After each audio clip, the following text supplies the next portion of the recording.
Hi everyone, in this video I am going to discuss the growing and deposition of dielectric films. The dielectric films are very much needed in the fabrication process. So the very much popularly known dielectric is silicon dioxide layer, which is used for the protection from various types of contaminations that can be like scratches during fabrication process or due to the electrically active contaminants or whatever it is, the wafer should be protected. So for that we do the oxidation process. So the oxidation process is growing silicon dioxide on the silicon substrate.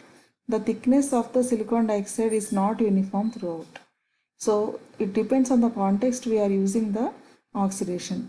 Suppose we want to protect overall from contamination, we grow the field oxide, that is thick oxide throughout.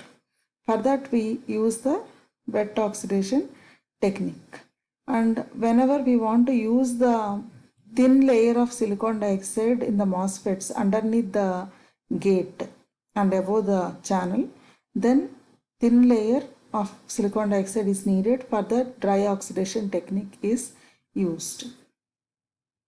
So this is the arrangement of a quartz board containing the different wafers placed, and the gas in is provided, gas inlet and gas out is also there.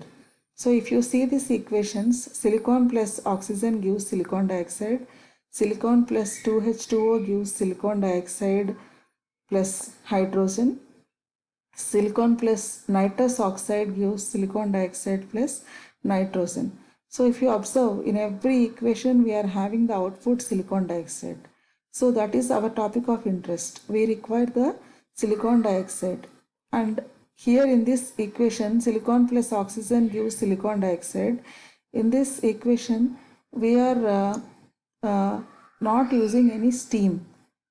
So it is the dry oxidation technique, and here we are having the water H2O. So it is a wet oxidation technique, and hydrogen is the liberated gas. So that we are having a provision for the gas out also. So like this, the wafers placed in the quartz board are made to react through the gas in, and we are able to form the silicon dioxide deposited to the silicon wafer. Some excess gases are there, there is a provision to outlet of the gases.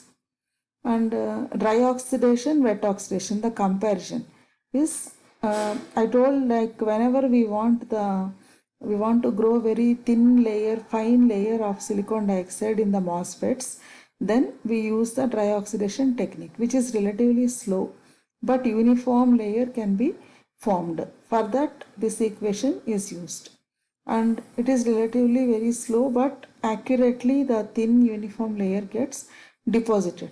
Whereas wet oxidation is used for growing field oxide. Thick layer is called as the field oxide and thin layer is called as thinox. So that can be based on the water steam, H2O, silicon plus H2O gives silicon dioxide, and this is relatively fast, so that we can grow thick layer throughout for protecting the surface of the silicon. So this is the main difference between dry oxidation and wet oxidation, and there is a annealing step whenever we do this oxidation. Annealing is a sort of repair. Annealing step is required to restore the crystal structure after thermal oxidation. Whenever we do the thermal oxidation, the crystalline structure may sometimes gets damaged. So we need to do the repairing type of mechanism. For that we make use of the annealing. So you can see silicon on that silicon dioxide. So in that way we can do the oxidation process, and hope you understood what is oxidation, what is the difference between dry oxidation and wet oxidation, and where do we use the dry oxidation and where do we use the wet oxidation. Thank you one and all.